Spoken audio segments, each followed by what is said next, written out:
When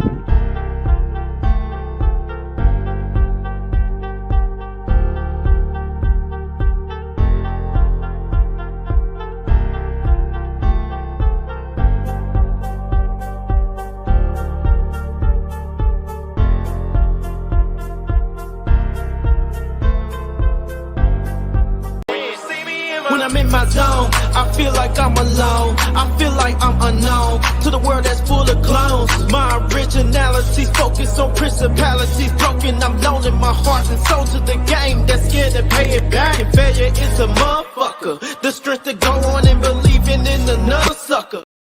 Oh, you saw it. You know that new intro video was absolute fire. Ladies and gentlemen, welcome to the 1-year anniversary of Gentlemen's Talk. Of course, I don't need an introduction, but I'm going to introduce myself anyway. I am the CEO of Dilfs Incorporated. They call me Mr. GQ. I am the leader of the Baby Mama Steelers, DJ Micah B. And as you can see, we have two. Supposed to be three, but somebody on CP time. We're going to let him figure it out when he figure it out. So in the building, we got the big homie John L., one of the biggest supporters of the show. And of course, the man you have heard be the majority of every single Jets joke, the CEO of the punk ass Jets himself. Oh, that's him. I got it. Goddamn Jets, man. So I guess Everybody first and love and foremost, hate we the will Jets. say congratulations to the Jets on acquiring that old ass quarterback that's probably going to retire in a year and a half. Hey, we'll take them. We just have to get to, at least to the playoffs. Shout out to you, big homie Moolage. We We appreciate need you all of stopping them. by as always. So that boy is in straight nature over there. Yeah. So we appreciate y'all coming on today. This is a big time show for us. Like I said, this is the 1-year anniversary of Gentlemen's Talk. Obviously, a year ago, we had no idea we would make it this far. Started off just as a regular old podcast like everybody else, recording in the studio hours upon hours during the pandemic of editing, trying to get it all perfect for every single place you catch all your podcasts. To now, our new home. Here we're from the sidelines. Now we're streaming live. We on YouTube. The whole world can see us. Here we are.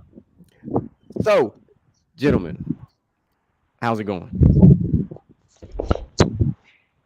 I mean, I've been excited all week, bro. Hey, look, I've been excited since last week. We had a good Monday show, and now going down. Hey, I'm trying to figure out what Michael is. He look like he in the insane asylum. What's that? He might be in Arkham. I mean, hell, for all we know. All white walls is echoey. What's going on? You all right? It don't matter. Oh man, I'm with it, man. Shout out to the leader of the Baby Mama Steelers, and here he go trolling again. CEO of Miss Dorms. Oh man. I'm gonna let him make it because I'm telling you right now, the one time he stand underneath that goal, I'm gonna put this sack across his forehead. Uh-oh. I'm gonna introduce him. I'm gonna introduce him to my other title, the CEO of the Fuck Around and Find Out community. But until then, we'll cross that bridge when we get to it. So, like I said, we've been doing this for a year. We've had John L in studio. We've had CJ all over the place, and we done just really and truly. He's been a part of our comic relief on the show, so we've had fun making fun of his Jets and everything else. But you know, credit where credit's due. They did improve. They got the one piece they needed. They put their we'll say they will put their Baby Mama Steeler or their MILF Steeler on the bench. We'll see how that shit go. I get it, yo. You get oof for that. You finally caught that reference. The MILF King alone. Oh man, no, that's. I mean, we know what it was when it came to Mr. Zach Wilson. So we'll leave it at that. But I want to get us started before we start getting into the recaps of all the things that have transpired over the last year. I want to recap the liver shot heard around the world that just happened this past weekend. Man. Of course, Javonte Davis and Mr. Garcia, there was a lot of shit talking going on in this fight, and it all came down to my man doing his best Tebow impression, ending that fight.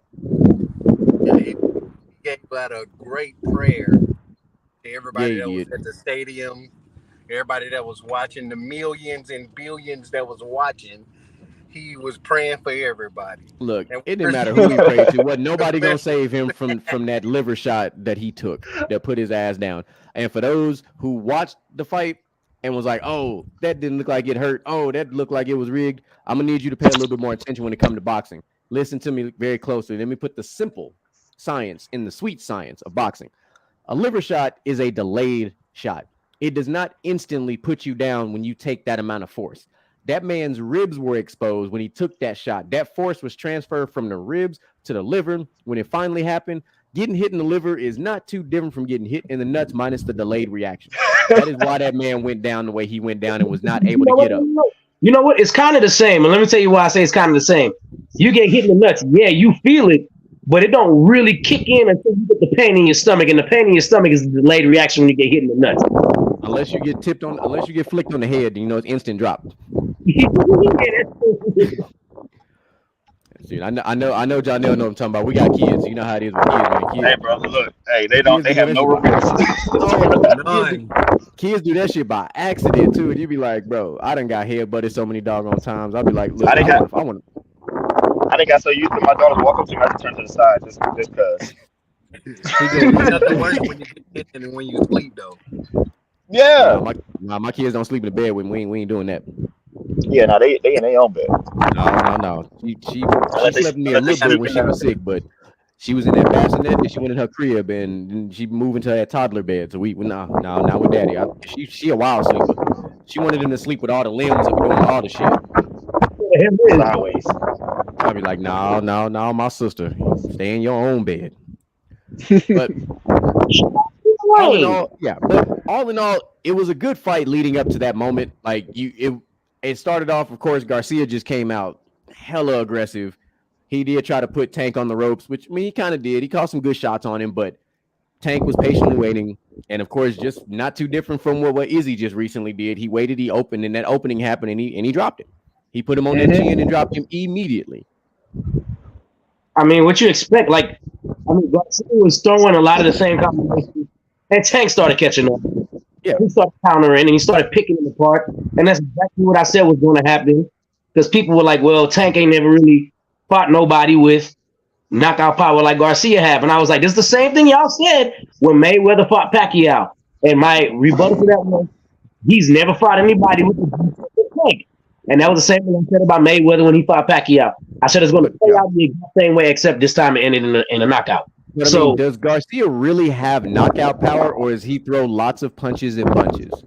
He throws a lot of power punches, but he's not more powerful than Tank. No, hell no. And I don't think he's fought. I don't think it's nobody in that weight class stronger than Tank. No, and I don't think he's fought somebody with as strong of a jaw as Tank had. And I want to fight again, but I want to see Tank move up into Garcia's normal weight class or walk around weight and have the fight again and see if that makes any difference. Oh, without the what is it, the rehydration clause or whatever. I mean, it wouldn't be bad. I'd like to see the rematch, but not like immediately. Like let's let some time pass a little bit. He's trying to get him in there with 80. Yeah, I mean, there's that, and then I it was. I don't know. We'll see how much of a difference it makes. I don't know if it will or not. It's just the way the Tank moves. I don't think it matters what weight class they fight in. But that's neither here nor there. But Ryan got to learn how to punch down. Shit, all the hooks was missing. Oh man, it was like this all game. And that's the thing. Like Tank wasn't moving. He wasn't moving super fast. No, he was just kind of cruise controlling. You shorter them already. All you gotta do is stay up under them hooks. He picking out his shot all fight. Oh yeah. One problem with the fight was Tank looked like he took it serious and couldn't do shit. Big brother fight.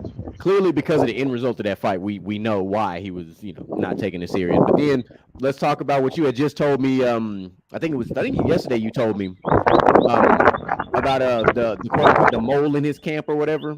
Yeah. I'm like, bro, listen, you can have a mole in your camp if you want to, or whatever the case might be. You still have to go out and perform. Period. Now, the whole thing with he got hurt by a sparring partner and then his sparring partner confirmed whatever the hell all that was going on. But I don't know.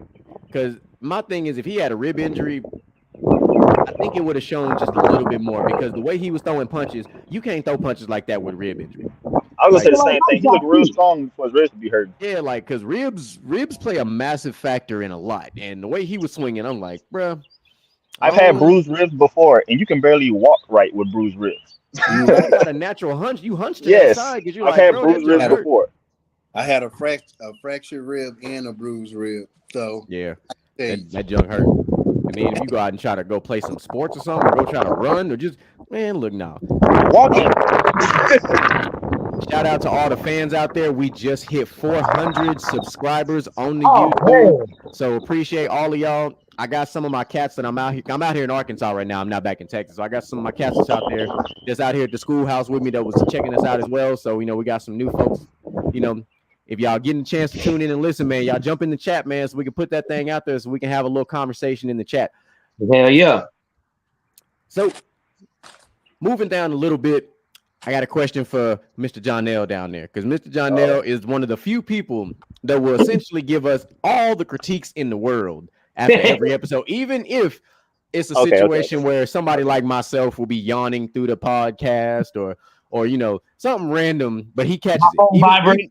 Yeah, your phone vibrate. He like, bro, turn your phone off. Like, he always catches it. So I got a very important question for you, Mr. Jonell. What was your favorite moment when you started listening to the show? Oh no, y'all know my favorite moment. I can't remember exactly what it was, but y'all gonna pick up on it. It was the I want to say it was a holiday, probably Thanksgiving or something. I can't remember what it was, but y'all had a boxing conversation. Yeah, it was Thanksgiving. That was Thanksgiving. That was live. That was my all time.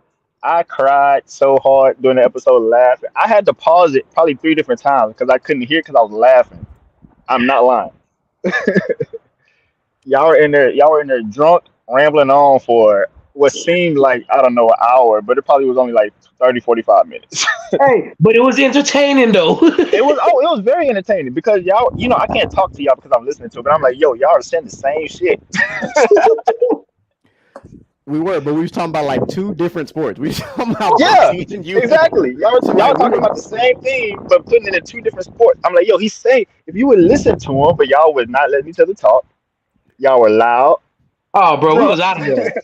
Then who knows how many people was in that house? There was a couple people in there too, in y'all ears. How many people? Man, oh yeah, it was probably at least 20 people was at the house. I'm about to say, I heard some people in the background or whatever.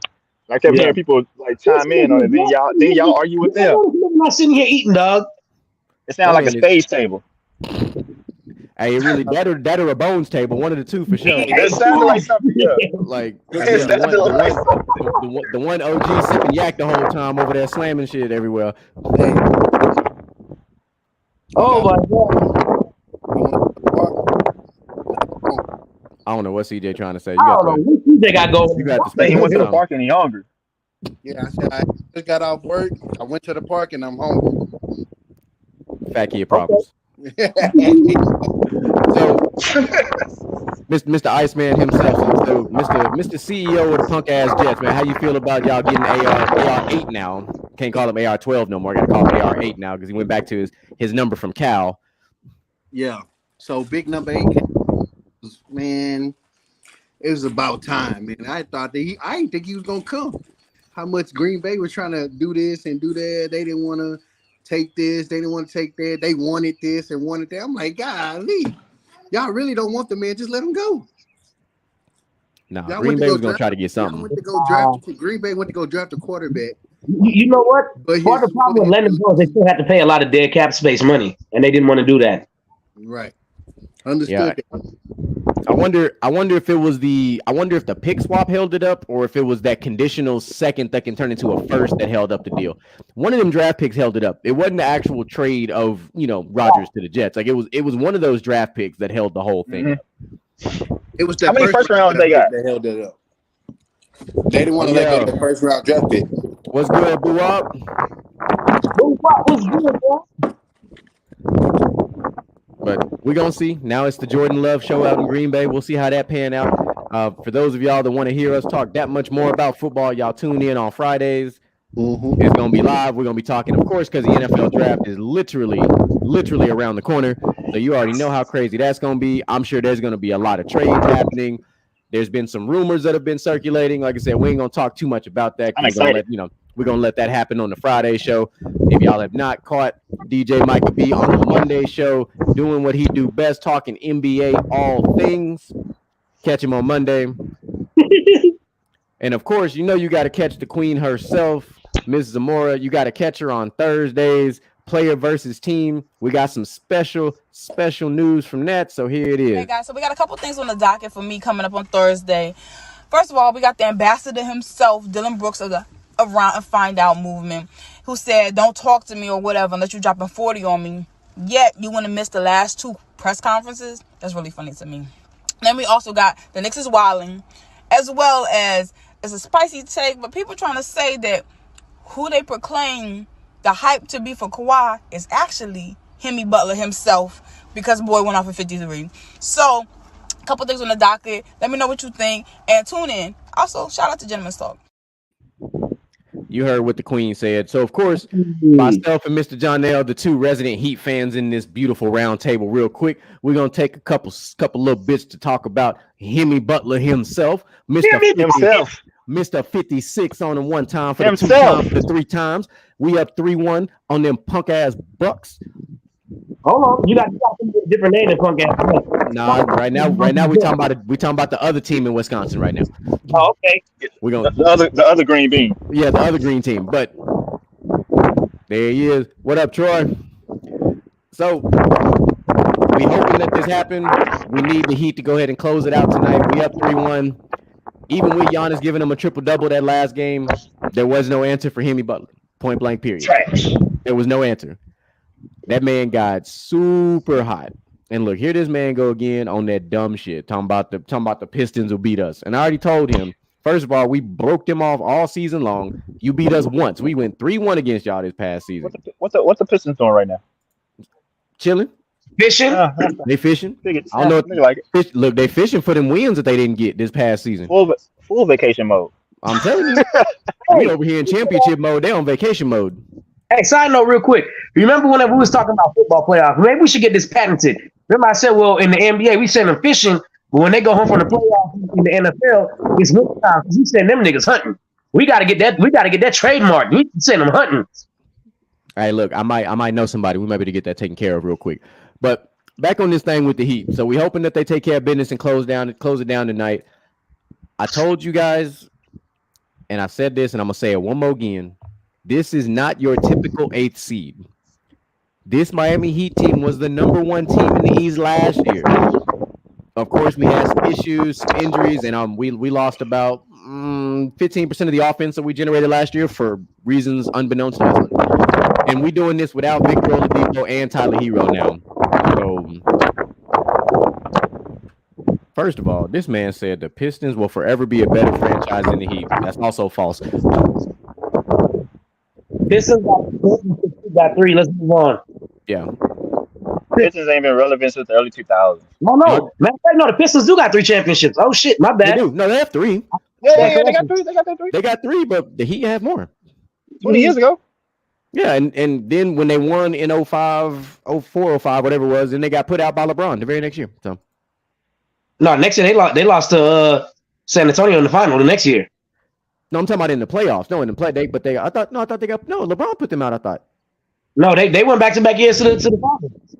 The Pistons did, because it was 03, 04 when they won the championship, and then 04, 05 they lost to San Antonio in the final, and then 05, 06 when LeBron won his first playoffs. In the playoffs. Yeah. But as we know, they have not been relevant since. So no. Be happy for South Beach. Yeah, we are happy for South Beach. Ain't nobody going to Detroit for no vacation. I like Jimmy Buckets since he was in freaking Chicago. When I was calling Jimmy Buckets, the people was like, "Can't call him Jimmy Buckets. He don't get buckets like that." This and that. I said, "Well, he plays next to Derrick Rose, so he's playing second fiddle. But the one time he's gonna have his chance to shine, he gonna shine. I'm telling you, I saw it."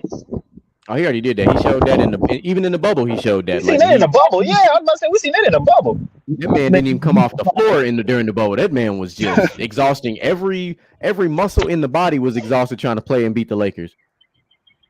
But I tell you what, it didn't happen. But it's okay. I will tell you what. Milwaukee is definitely in trouble. That's good. Skip Bayless said he thinks Milwaukee's going to win the next 3 games. Why are you listening to Skip? Because I was trying to listen to what Shannon had to say. Okay, that's Listen, okay. I This literally is stopped not listening a to that show. this is not a Doc Rivers coached Miami Heat team. Let's not play this 3-1 lead type of situation. Let's not go down that road. Okay, this is an Eric Spoelstra coached Miami Heat team. Put some respect on my coach. All right, we're not gonna go down there. Just owe his respect. That man been in the Miami for probably 20 years. That man started off as a video guy. This man was a video VHS, guy. a VHS video guy. Like, you got to put that in the VHS he is video the guy. true definition of started from the bottom. Now we here. Like this man started in the back room. You ain't even see him to front and center winning championships. Like, come on now. Anywho, we had to get that out the way because that was important. Because, like I said, very, very rarely do we have, the other resident Heat fan on the show. So, I had to make sure we let him know that, we always here for that. So if you had to predict the rest of the series, what do you have the Heat winning in? Because I know you got the Heat winning the series, obviously. You see my thing? Heat in 6. I got tonight. They gonna win. I don't think we're gonna do back to back, but I got game 6. Yeah, I had us in 6 from the beginning. Yeah. I didn't know how we was gonna get there yet, but I didn't think it was gonna be 3-1. I'm saying that right now. I had no clue it was gonna be 3-1. That was not in my predictions. Me and my brother had that conversation today. I said I ain't thinking my wildest dreams would be 3-1 against the Bucks. No, I thought it was gonna be a back and forth, just like it was last year. Like I did not think that it was gonna be 3-1. Like, granted, say what you want. Oh, Giannis didn't play for 2 games. Yeah, but they blew the Heat out in game 2, like badly, like bad. But the Heat also won game 1 with Giannis on the court. Yeah. Like I said, in spite of him having that triple double, Jimmy Butler said, "Hold my beer." Let him do what he wants. Shut everybody else down. In this case, hold my coffee. Let me be, correct. Hold my coffee. I guess I could say hold my beer because he's also is Michelob, I believe it is. He's also a sponsor for. Yeah, he a Michelob guy. There you have it. Shit. Yeah, 100%. He said, "Why not if Giannis was out 3 games?" I mean, yeah, he got jacked up pretty bad in game 1. Like when he fell on that tailbone, I thought he fractured the tailbone the way he fell because he fell and he bounced. When you fall and you bounce like that and you that big, I was like, Yo, it been a lot of hard falls in these playoffs so far. Man, between Giannis and Ja is out there being straight reckless. Well, we already know about Ja. He's just young. On that second charge, he almost took LeBron out with him because LeBron. Yeah, he's young still. But it goes to show you just how high Ja jumped because Ja's ass was in LeBron's temple. So like that's let's put that into perspective. And the fact that somehow LeBron has never played football since he got out of young school. He's protecting his head better than Russell Wilson was able to. So I see he gonna keep trying to dunk on LeBron James until he get it. That's fine. And LeBron gonna keep taking them charges and get him in foul trouble. He gonna keep trying. LeBron ain't dumb. It could be Yao Ming out there, John Morant going up. Yeah, he gonna try. I mean, well, it ain't like dunking on Yao Ming was hard. He got dunked on by a lot of people. Okay, hold on. Wait a second. Hold on. Look, don't do that. He did. Mike, it's not a disrespect thing. There's a highlight out there where Yao was getting dunked on like this. Yao Ming is not Sean Bradley. Don't do that. No, I'm not. I'm not. But KG got him. Kobe got him. Like he was getting dunked on by. Okay, Kobe getting him is something big. KG getting him, man. KG ain't that short, bro. KG 6'5". I'm not saying that nothing to do with him being short. It's the fact that he was getting dunked on, like effortlessly. What's our boy named Robinson? He used to play for the Knicks. He dunked on Yao Ming. Oh, Nate. Was it the Knicks or the Nate Robinson? Yeah. Yeah, but it was same shit. You 10 feet in that. How you get that? Hey, when you 7'6", bro, you jump like 3 inches off the floor, dog.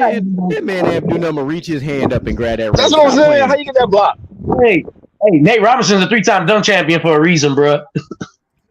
He wasn't never no defensive champion. Nah. There's been very few of those. No, He probably got a poster of him blocking Yao Ming in his house right now. I mean, and Yao Ming might have a poster of him getting knocked out by the Paul brother. He might. Put it on the video. Put it on the video of some rain sounds. We're not gonna pretend like that man wasn't slumber. Yeah, he was out. Michael don't work for everybody. Hey man, I thought we were done with boxing.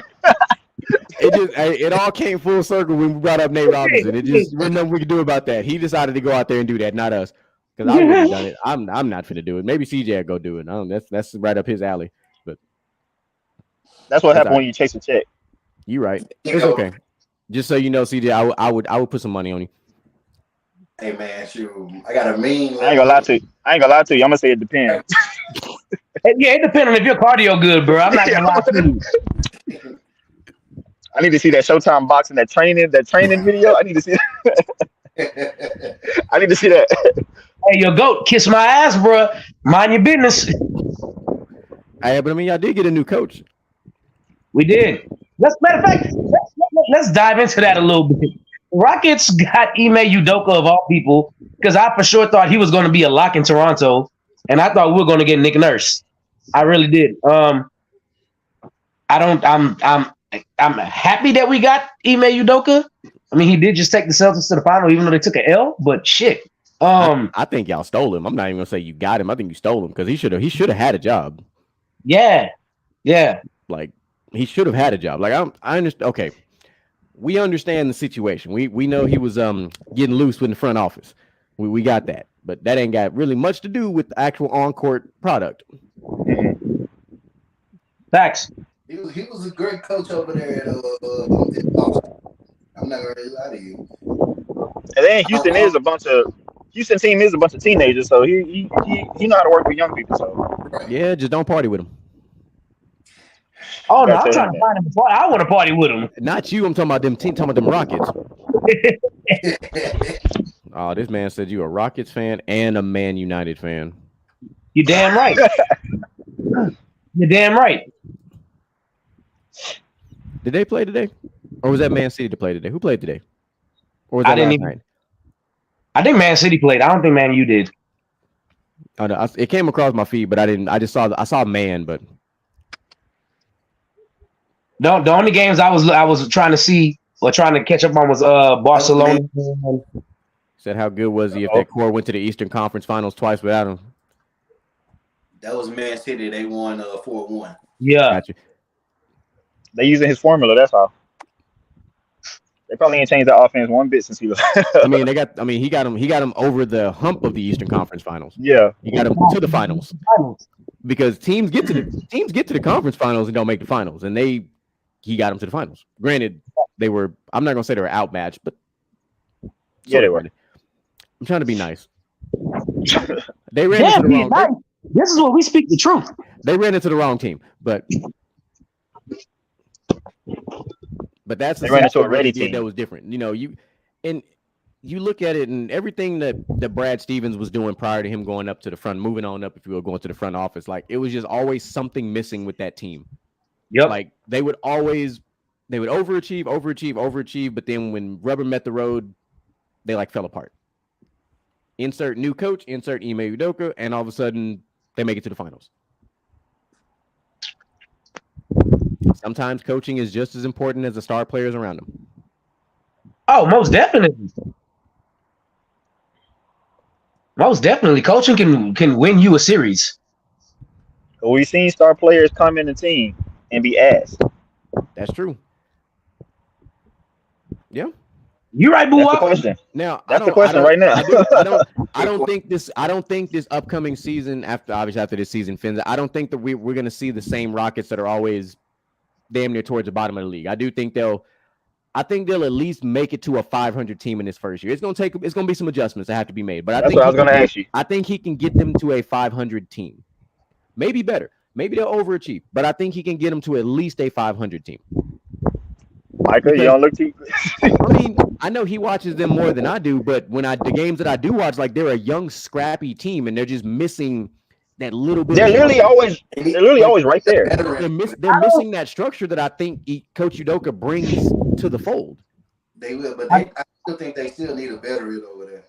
Well, the rumors. I just had that conversation of Mr. Strip Club Harden floating out there, so we'll see how that goes. And I don't think he comes back to Houston. I don't think he come back to Houston. I mean, if he want to come back to that life. If he come back to Houston, that's the only reason he coming. Yeah, but if he come back to Houston, well, he got his restaurant. That young core gonna be gone because they're gonna have to trade all of them away to afford his contract. Yeah, I do believe under Udoka they'll improve. I don't know if they'll be 500 though. How many they won this year? About 20 games? No. Yeah. I thought it was like 14. Yeah, just under. Yeah, I remember 14, but I was trying to give them, a little. I ain't watched that many of their games either. Yeah, like I don't. Damn. They have the kind of record that gives them a high lottery pick this year. Yeah, that's why the picks was $20. Well, actually, no, it doesn't because they traded it away. But more importantly, I forgot who owns their first round pick, but it's not them. More importantly, you still got the damn draft lottery, which I mean, it's just at this point that don't matter. You need to bring some veterans in because these young guys. You need some veterans to work with these young kids. At least two. You need that mixture. Yeah, at least two. But the question becomes who? Who? That becomes the $1 million question. The problem with the NBA now is they don't keep veterans around like they used to. And most of the people that are veterans are like 33, 34, and they're trying to get a championship.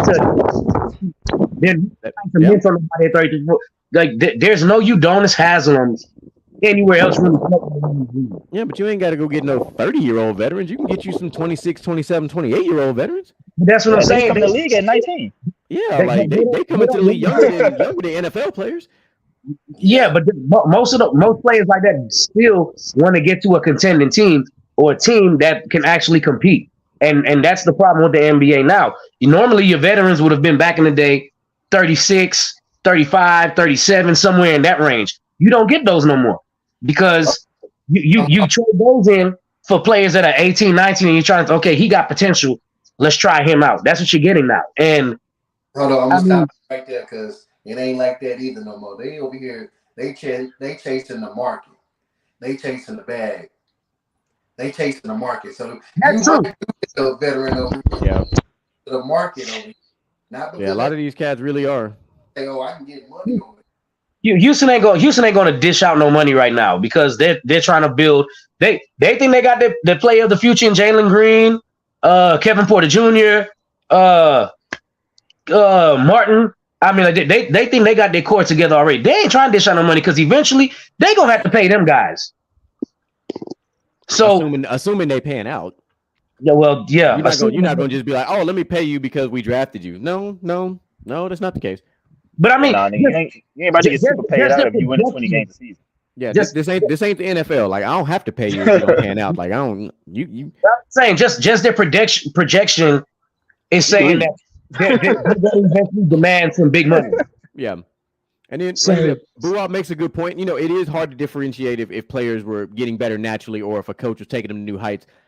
That's why you really don't know unless you have a team that has that balance of young players and veteran players, because then you've got two things for certain. You've got experience from that particular coach and you've got those veterans mentoring the young guys, and it's all coming together. That's really one of the only ways that we've seen that's proven.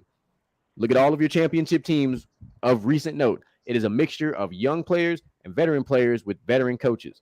It's not a lot of rookie coaches that's out here doing that. That's my spiel on it. So you got one of them crosses ready for us? Oh yeah, of course I do. Oh, let's get it.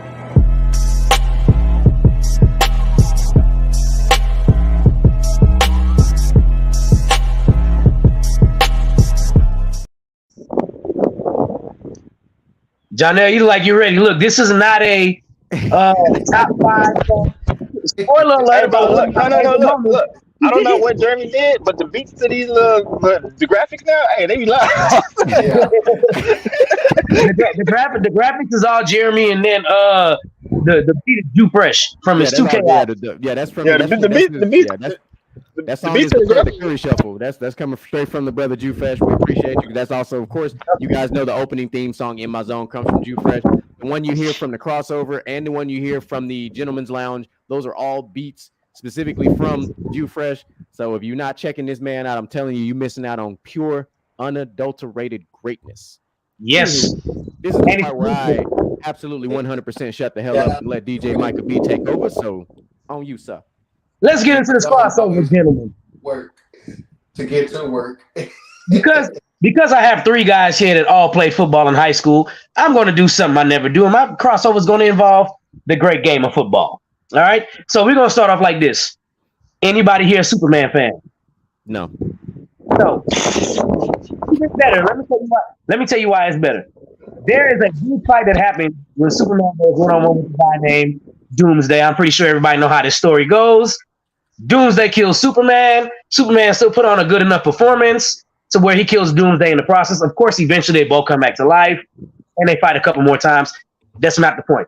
The point is Superman still put on a valiant effort, even though he lost and he was outmatched and outclassed. So here we go with the crossover today. The top 10 receiving performances in a Super Bowl in a losing effort. All right? They're receiving performances in a losing effort in the Super Bowl. Yes, I did my research last night. It's the first topic I've done my own research 100% of the way. Hey, sometimes I listen to other people, but this time I did all the research myself. Honorable mention, one of the most epic performances ever. I think it's one of the most epic performances ever that is forgotten. Andre Reed, Super Bowl 27 versus Jonell Cowboys.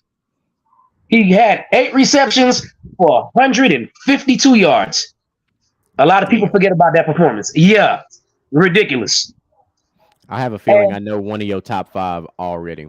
No, you won't. I guarantee you. I'm already burning through it right now. Okay, I'll be shocked if you don't have this particular receiver in a Super Bowl in a losing effort in your Jeremy, write it down. Like that. Write it down. I got it in my brain. You know what's crazy?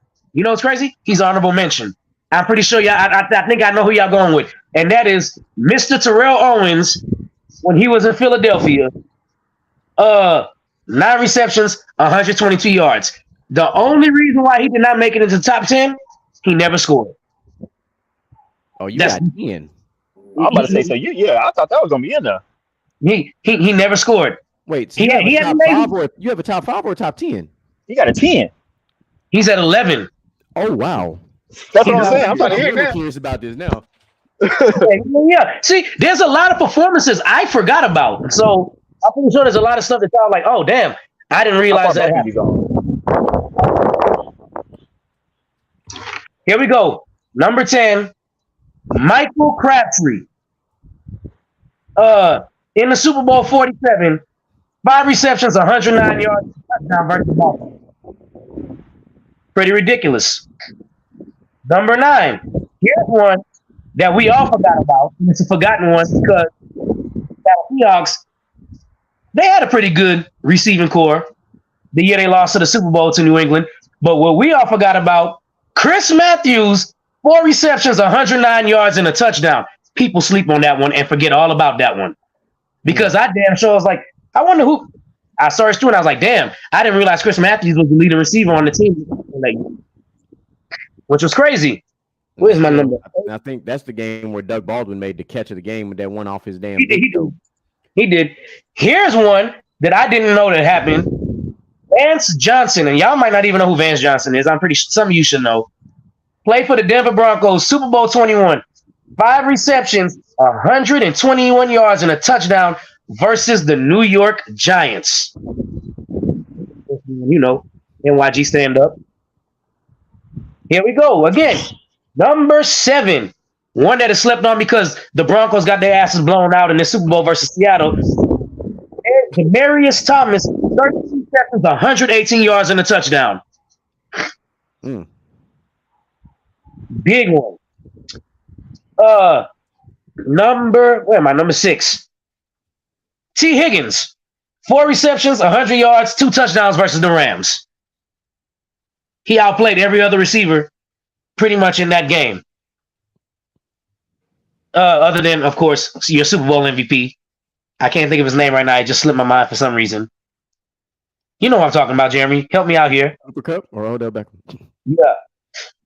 Here's one I forgot about. Number 5. Does anybody remember the receiver, Muhsin Muhammad?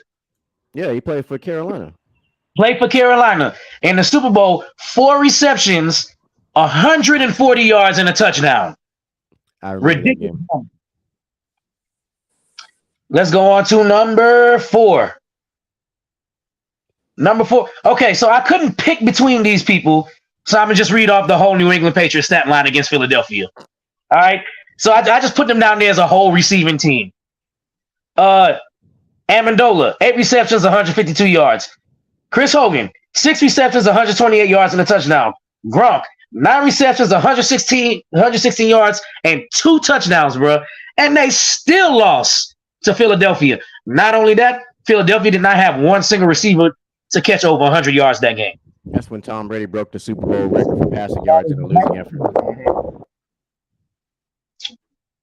Number 4, this is going back quite some time because this is Super Bowl 16 when passing wasn't even prominent. But there was a quarterback that played for the Bengals by the name of Dan Ross in Super Bowl 16. 11 receptions, 104 yards, and 2 touchdowns. Blew my mind because I never even knew that existed. Going on to number 3. Where's my number 3? You lost it. I did. I definitely did. He wrote the number 2 twice. Kiss my ass, whoever said that. You know who said that. Yeah. Oh, you know what? Gronk was number 3. I just read out the whole stat line. So Gronk was number 3. So number 2, Larry Fitzgerald. Y'all know what Larry did in that Super Bowl, bro.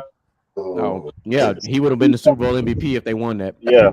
So 7 receptions, 127 yards, 2 touchdowns, even though they lost. Shout out to my boy Kurt Warner, man. That was a sad day for me. And number 1, I didn't know this happened either because, I mean, obviously Sterling Sharp was gone. But Green Bay versus Denver, whenever Denver won. Antonio Freeman, 126 yards, 9 receptions, 2 touchdowns, and his long catch, 80 yards. There you have it. Now, I know y'all gonna say, well, T.O. played on a broken ankle. Yes, I know. He played on a broken leg. It wasn't a broken ankle. I'm about to say he fucked his leg up. Okay. So I had Larry number 1, so I was close with that. Yeah, CJ done dropped out. Oh well, but that's right. He didn't drop out. He got his GED. Oh, okay. Well, some that missed the list. One of them that missed the list that I thought I almost put on, which was Wes Welker, 111 receptions, 103 yards versus the Giants. Who the Giants beat New England. But obviously, going back and looking at that New England Super Bowl versus Philadelphia, I was just like in utter shock. I couldn't freaking believe all 3 of them people caught over 100 yards. That might be the greatest receiving performance ever in a Super Bowl, and they didn't win. Oh, definitely the best in that losing effort. Definitely the best in the losing effort. Even for the quarterback, but you know, we lost. We lost to a famous play called the Philly Special that everybody uses now. Literally. Yeah, it's not great to see anymore. It was great in that moment. And it was funny because it should have worked for the Patriots, but it didn't because Tom Brady fumbled the bag. Nigga can't catch. We know this. Clearly, we know this because we saw it. Because I think he knew he was going to get his block knocked off. I guarantee you, had Tom Brady caught that pass, that would have been in the top 10 today. I promise you, it would have. 100%. 100%. But it would have been, hey, it would have happened. Oh yeah. But that was phenomenal crossover, per usual, of course, because that's what we come to expect from you when it comes to those phenomenal little crossovers. So we're gonna follow that up with a new segment.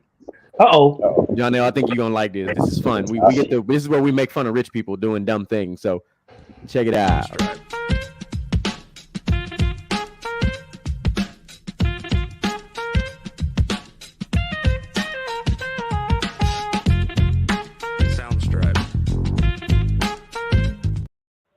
All right, ladies and gentlemen, let us talk about these dumb ass millionaires.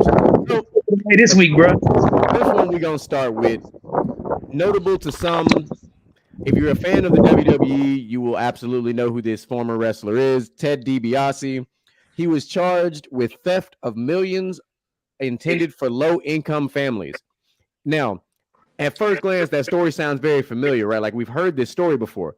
It's because it happened in the same instance that involves a quarterback.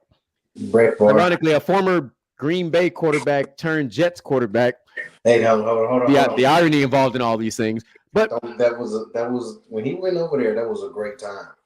I'm not saying it wasn't, but what I'm saying is, what is it with these dumbass millionaires and taking money from these low income people and thinking that they wasn't gonna get caught? So Ted DiBiase was out here buying boats, he was buying cars, he was going on trips, he was doing all this fucked off shit with misappropriation of funds, which, by the way, for those who don't understand what that is a felony that holds a significant amount of jail time and a significant amount of fines.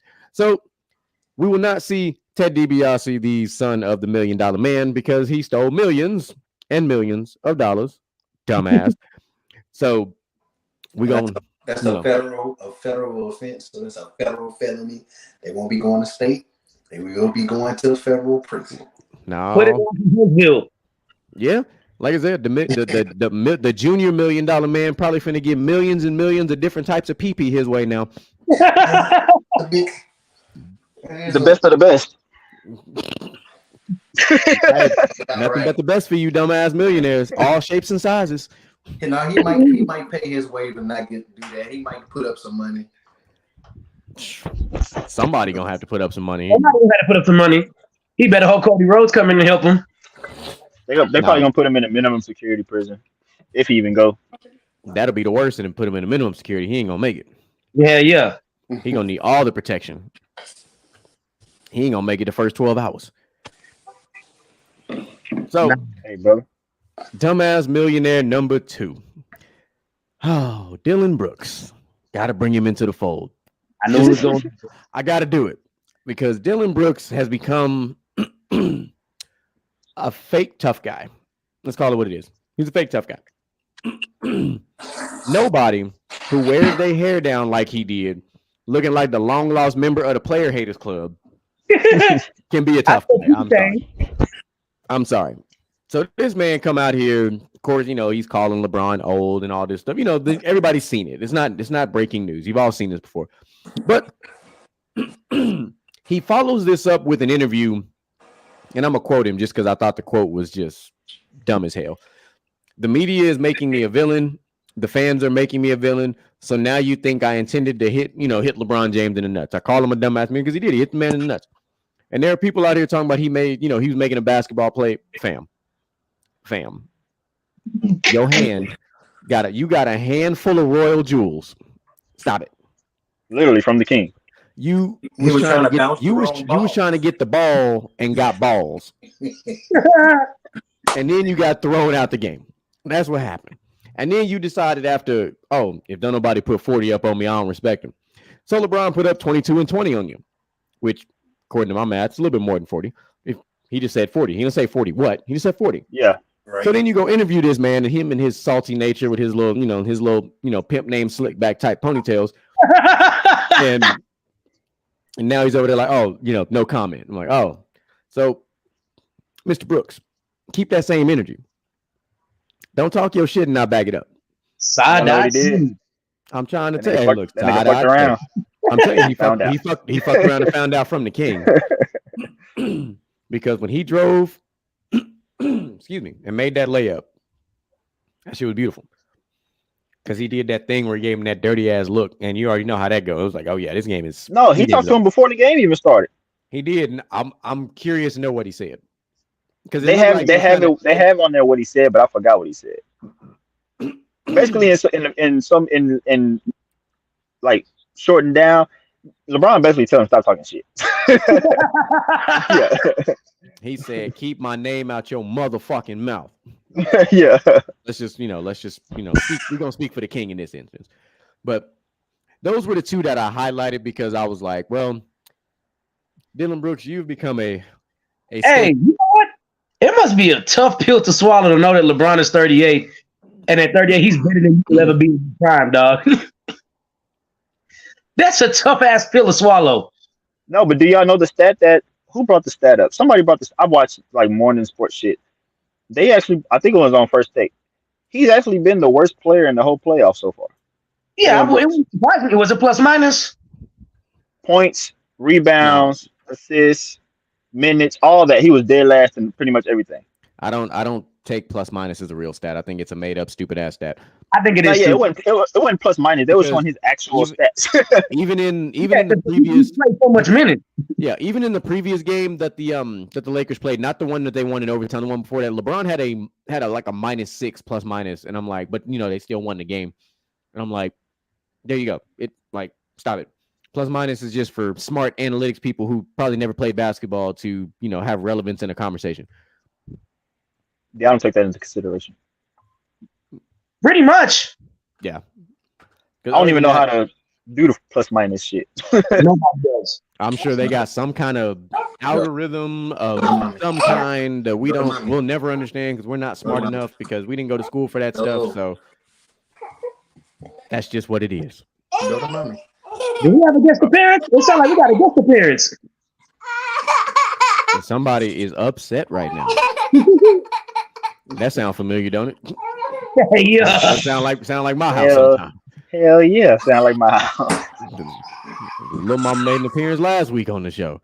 So did. Because that's what she do. But unfortunately, she'll never ever be able to. She ain't gonna pop up for the next 5 weeks. So that's just kind of what it is. Oh, look at that. All right, I'll never forget Stanley Johnson trying to talk shit on LeBron, and then he put up 35 and swept us. that did happen. That did happen. I remember that, but I don't remember him talking shit. What did he say? I don't remember. I know. I remember it was some serious bulletin board material.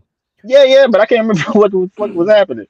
It was no different than when that it's something about players who are like irrelevant that talk to like legends because this happened.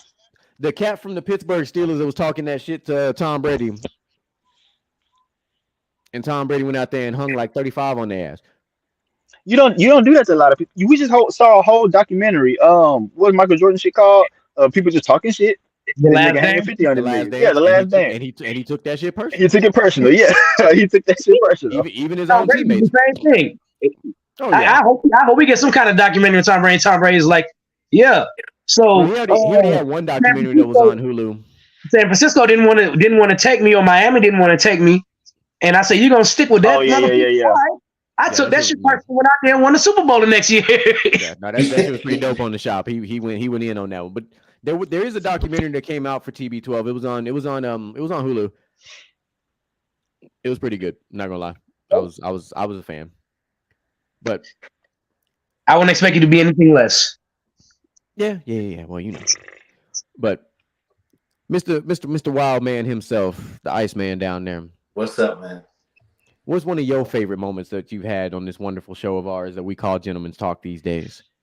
Ooh, let me see. Out of all these episodes, probably your reoccurring theme. Well, mostly, I really do. I can say one of my favorite moments is y'all talking about the Jets, man. As long as y'all keep the Jets alive by talking about them, it's always great. So anytime y'all talk about the Jets or Jets come out your mouth, or y'all say, those goddamn Jets, hey, I'm happy. It's never those goddamn Jets. Yeah, it's never those guys.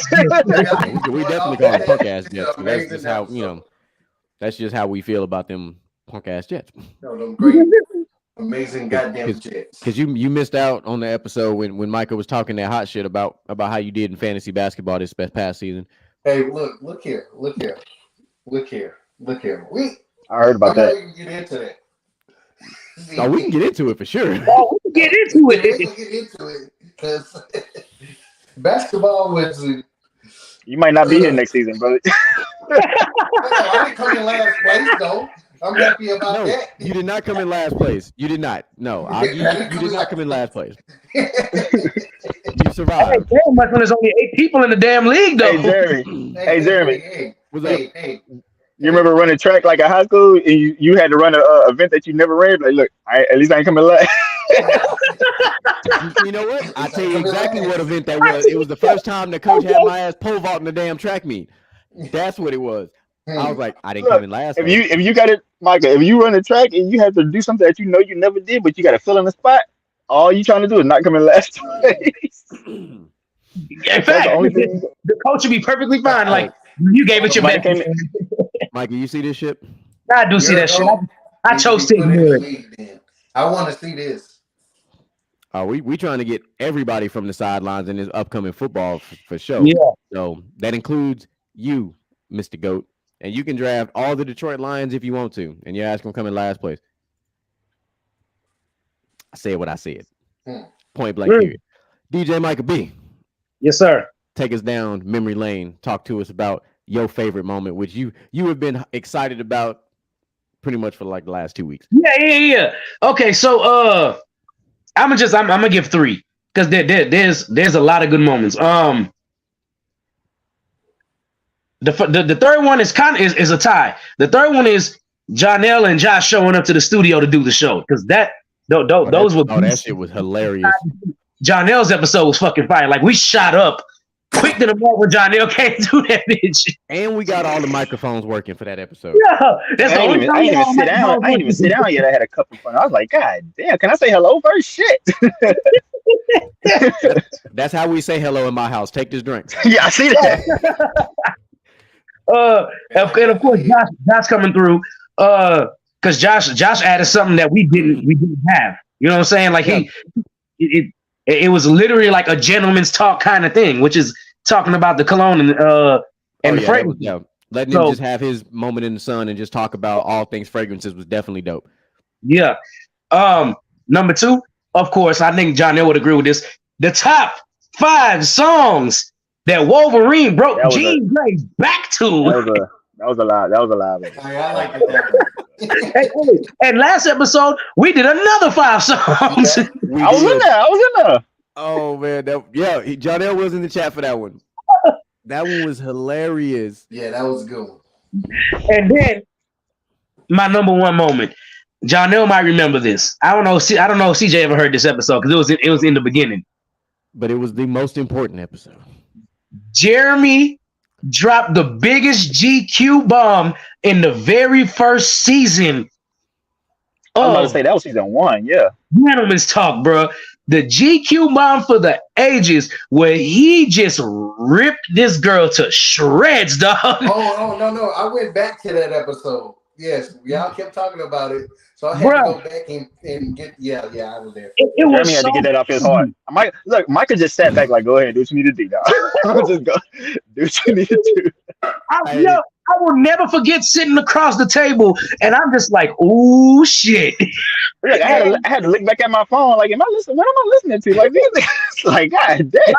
Yeah, y'all don't understand the significance of that episode. We looked at the second episode, the third episode, and all the episodes before, and we're pretty much steady. Then we got 2 weeks or a week ahead, and that show was steady. And then out of nowhere, the following week, that episode just spiked up. We went up like 110% of like normal streams, and we were like, "Hold on, something. I don't know. We didn't know what was going on."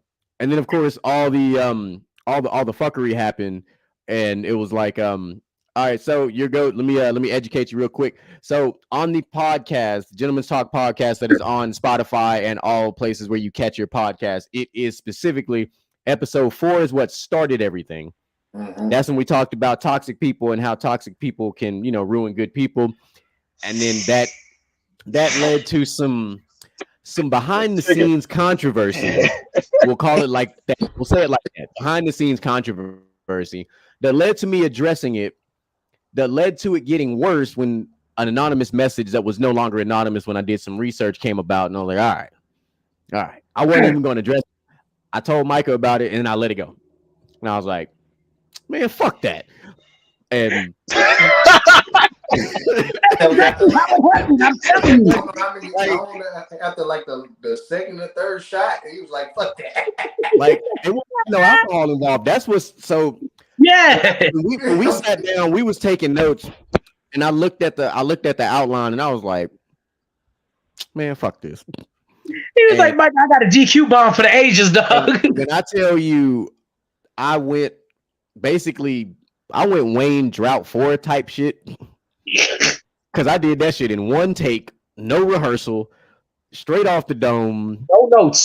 No notes. That was raw, just fuck. That's like when I listen to Joe Budden podcast. He'd be like, "So y'all trying to go out of here right now? Because I got some shit." He said, "Y'all trying to go out of here?" That's what Jeremy did basically without even thinking about it. It's just that he was talking and he thinking about it. He was like, "You know what? Fuck this bitch." I unconsciously just unloaded. Boy, any pent up anger you had, it was gone after. No, but look, for a long time, he just went on and it just kept on going. I think that was the first time we had an episode like over an hour and a half. I'm about to say, I don't know how long he was talking, but it was a minute of just Jeremy. It was like, damn, this nigga's like, he wanted. I'm glad she's not sitting around him because he would punch this bitch in the throat. Listen, if she would have been sitting anywhere around me, it would have been, she would have got RKO'd. Like, damn, that nigga locked up. Yeah, no, that was, man. Whew, good times. All right. So enlighten us on your moments. Yeah. So I'll name a few since we have so many, but the very first one I want to bring to the fold is the very first time that the crossover came into the fold. It changed the dynamic of the entire show. Because for a long point in time, we had our normal stuff. We talked about this, that, and the other, but for some reason, and I remember when you text me about it, like, hey, I got this new idea, this new segment, I want to try it. And I was like, bet, let's give it a shot. It just brought the entire show together. It was like if you threw some Gorilla Glue in that shit, like that wig wasn't coming off. Like it just pulled it all together. That nigga said Gorilla Glue in the wig, dog. It made me think about that video. Everybody know what video I'm talking about. And then so what that proceeded for me to do was be like, all right, bet. He done came out with that. That was the DJ Micah B signature. Yeah. And I was like, I gotta keep that same energy. And like, how can I reciprocate this shit? Henceforth, why the Real Talk came about. Oof. And it made too much sense. The Real Talk did spill into why the GQ bomb dropped, but the GQ bomb is its own thing. It's its own thing. But the Real Talk made too much sense just given the way things were set up, and it was great getting an update on this game real quick for everybody. So the Grizzlies are up 61-52 at the moment. Interesting. And the Knicks are 12 minutes away from beating the Cavs, which is unfortunate because we thought, the Cavs were going to handle business. And how far up are they? Because you say 12 minutes. That's the beginning of the fourth quarter, huh? They're up. Well, so the fourth quarter is just starting and they're up by 12. 12? Okay. Yeah, so 12 minutes up by 12. They can hold that off. They can hold that off. They say that shit a couple times fast. Good Lord. So another moment that was huge for us was the interview with Jew Fresh. Yep. That was what sparked, because, and I told Micah that we had talked about this. A lot of you guys don't know behind the scenes. I said, we will not start the process of interviewing people until Jew Fresh is the first one. Mm-hmm. It had to happen because without Jew Fresh, we don't have In My Zone, the theme song for the show. Without him, we don't have the Curry slide that is for the crossover for DJ Mike. Be like, there are a lot of things that don't happen without him blessing off on us to utilize some of these phenomenal fire ass tracks. I wanted to bring him on tonight. I know he's got a lot going on because we do got to talk about his new EP and all the projects he got going on. So I really want to bring him back on. So my honorable mention before I get to my other one of my other ones I do is the interview that we did with Lundo. That was huge because it was the most unique interview that we did because it had nothing to do with music, with sports, like it was about fashion and business. So it was different. And I say that to lead into what I'm going to say next, because next week DJ Michael B will be on, we'll say vacation to say the least.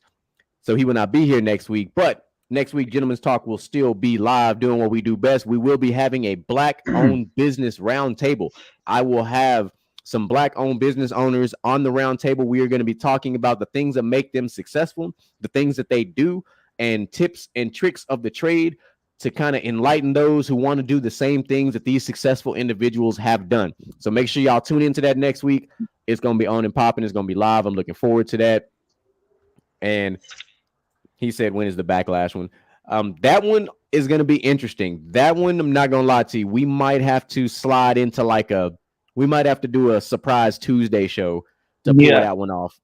So keep that in mind, because we did tell your goat we're going to bring him on for that. So that one might happen on Tuesday. We'll talk to the other producer that's in the far background, Troy, and see if that, works out for everybody involved. So, and moving on to my number 2. Because my number 2 is the same one that DJ Michael B had as his number 1. Like, I don't think I've ever in my life went off like that calmly. That was like the calmest I've ever gone off on somebody.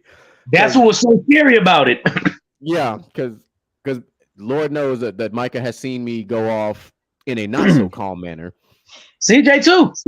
Yeah, so I've gone off in a not so calm manner, and I've learned this in my life, that if a man or a woman in this manner can go off in a calm manner, you are in trouble, because that is somebody that is in tune with their emotions. Right. And I was fully in tune with my emotions in that moment, but I was going to definitely let them all hang out, though. So that was how that was going to happen. My number 1 moment is very simple, and it's also very cliche at the same time, but it is the very first episode of Gentleman's Talk, because that was 10 years in the making when we made that episode. Yep. The introductory episode was 10 years in the making. So a backstory for those who do not know, me and DJ have been talking about this since college. Back at Lee College, we've been talking about this, wanting to do a podcast. We watched all the debate shows. We thought, hey, that could be us. Why can't we be on TV doing it like these guys? That's how it started. And then it finally, thank you to Amazon for showing us the Mayono caster that popped up on sale one day. And I sent it to him, and I was like, bet, this is a sign. We got to go ahead and get this thing one time. We got it. We learned some trials and errors. Man. Boy, I tell you, we failed. We couldn't get microphones working for shit. Couldn't get sounds working. We couldn't get shit going. Now imagine I'm a DJ, and I know how to work all that shit and couldn't get nothing working, bro. It took watching hours of YouTube videos to figure out it was something so simple. Phantom power. But boy, we got it. Hey, for those of you out here that want to start your podcast, you get the Mayono caster. The Mayono caster only has enough power to power one mic, even though it has 2 damn inputs. So you must have phantom power, and you can buy these beautiful boxes on Amazon, and they work great once you get them working and charging. You can use 12 or you can use 48, depending on how you're feeling. So that's mine, essentially. I'll also say this. The moment that we didn't bring up, which is probably the most important moment for us now, was the interview with Troy, From the Sidelines, the first interview with Troy. Oh, yeah. That did spark a lot after the fact. Right. Because that was prior to us, joining the From the Sidelines family and becoming, a normal staple in their weekly episodic setup. That was definitely a big one. Yeah, and if you guys have not checked that out, check us out on the From the Sidelines YouTube channel. In the playlist From the Sidelines Chronicles, you will see the interviews with Troy, with Mel, with Moolage. You will see that, like I told you guys. And so what's going to happen with that is in another 2 weeks, we will resume the From the Sidelines Chronicles, because we still got a couple of more family members that we got to interview before we set up the culmination of all this. Because eventually, DJ Michael B's got to interview me, and I've got to interview him. So you already know how ridiculous that episodes are going to be, because you are talking about 2 brothers. That's what you're talking about, 2 brothers. Yeah. So we might have to. We may just have to bring in.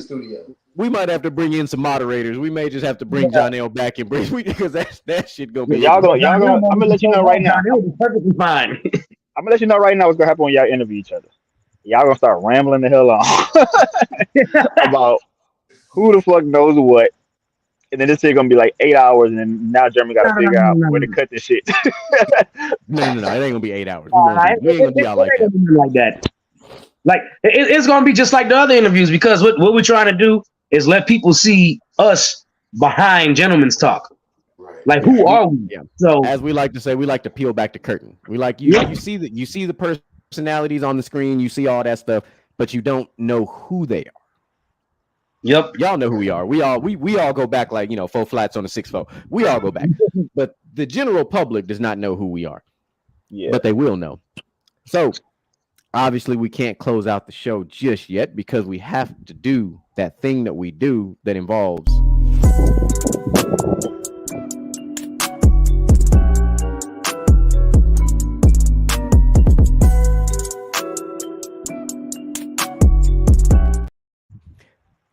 Seen the heads bobbing, so I know y'all fucking with the music. The music keeps sound like going. sound like Lil Dicky about to come start freestyle on that. Hey man, that's my shit, bro. I almost started freestyling to that hoe. I haven't started watching the new season of Dave yet, but I'm going to because man, bro, Dave is. Yeah, I ain't watched either. I ain't had time, but that shit is funny. Bro, Dave is funny as hell, bro. Like if y'all That ain't shit watched funny. that, bro, I'm telling you, and it's got like the cheesiest theme song in existence. Oh, And it's dumb. Dave, It's dumb. not It's Lil like Dicky. stupid funny. It is like, hi, I'm Dave. I'm Lil Dicky. Hi, I'm Dave. Yeah, It's that shit's hilarious. but it's bro. All I'm gonna say is watch the first season and you'll understand. And I'm gonna give If you do one, not have a sense of humor, you're not gonna get the show at all. No, You gotta but I have some get- kind of sense yeah. of humor. I'm gonna give You you know I one, gotta what the hell up. and I'm gonna give you No, one. I'm telling this to the people. Yeah, tell this to the world. But I'm gonna give you one key reference from season 1 that when I say it, and after you watch it, you'll get it. All I'm gonna say is milking table. Okay. That's it. I'm gonna leave it. I'm not the only one lost because I looked at CJ. CJ like, all right. That's all I'm gonna say. I'm gonna I've let it seen the be. show, so I know what you're talking about. I'm gonna let it be exactly what that is, and I'm gonna let if y'all watch it, you gonna know. So I have a round table of distinguished gentlemen.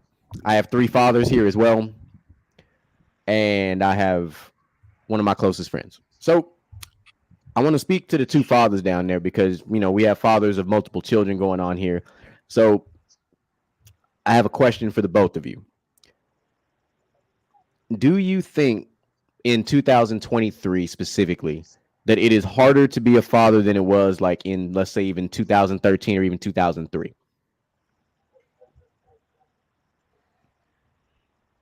Is it harder? Given you, because obviously we didn't have kids 20 years ago, but we grew That's up what I'm with trying to our think. parents. We grew up with Yeah. our parents and the way. Just think about how your life was growing up, and then think about now you're in the same shoes that now your parents are in. I think it would. I'm gonna say. I want to say yes, only for the simple fact that kids nowadays don't know how to. I'm trying to say this because y'all say y'all not trying to get canceled. Oh no, that particular topic. Say what you're gonna say. As long as we ain't talking about the other topic that I Kids was these talking about days, last like we wouldn't. How I want to say this. We wasn't no bitch. week. Okay, That's what I'm trying to say. That's welcome to Real Talk, ladies and gentlemen. We wasn't no bitch. I'm trying to look. Clearly, I was trying to figure it out. But that's. I mean, But it's- yeah, that's It's a lot. definitely It's a one lot way. of.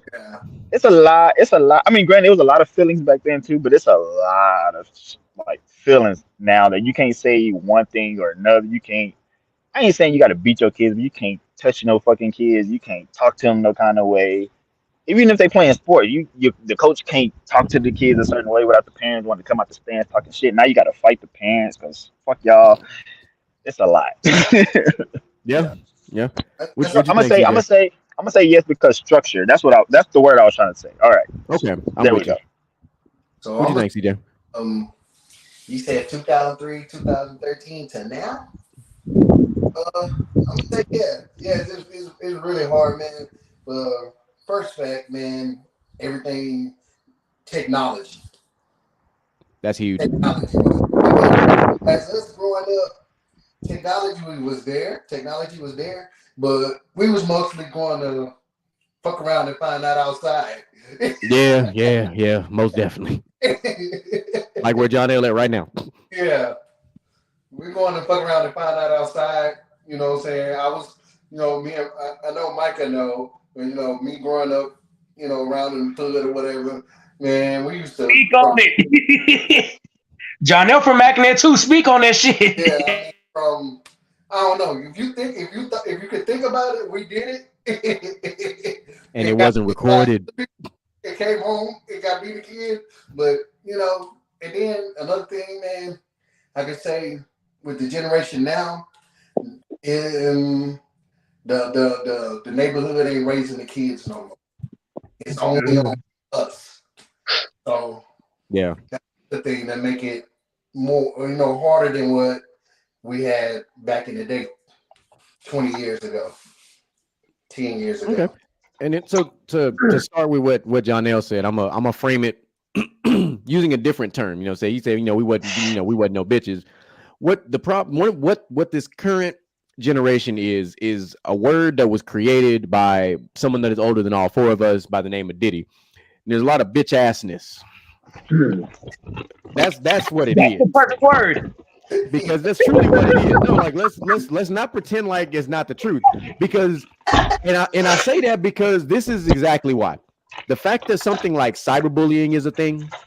Yeah. First of all, look, ain't no way you finna sit there and bully and harass me with your thumbs and fingers on social media.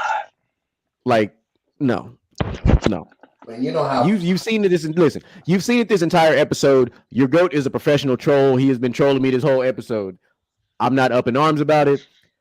Now, let me tell you what 13, 14-year-old me would have done. I'd have sent him my address and said, pull up.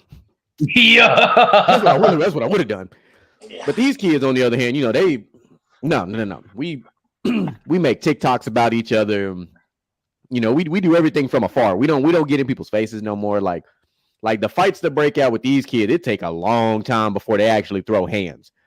Like they would rather talk about each other on Snapchat because it disappears, or they got all these runaround methods. We'll say runaround methods, except for actually confronting the problem itself. No, they got runaround methods and no run up method. That's the whole problem right there. They damn sure don't run up. They ain't running up on nothing.